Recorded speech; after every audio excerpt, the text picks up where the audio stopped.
Good morning, good afternoon, and good evening. You're with the Bristolian Bricky. Please do not forget to subscribe to my channel and like this video.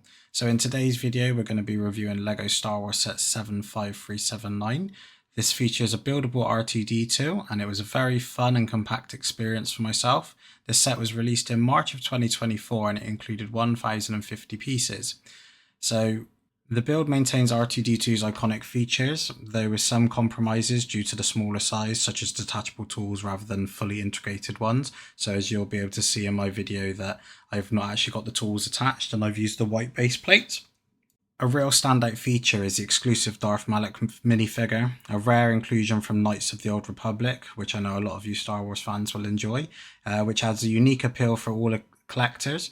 The printed display plaque avoiding stickers is a welcome touch for fans like myself who appreciate polished details, and I mean I always stick my stickers down wrong, as you'll see over the next 12 videos, or if you stick on for this video you'll see it in the build process.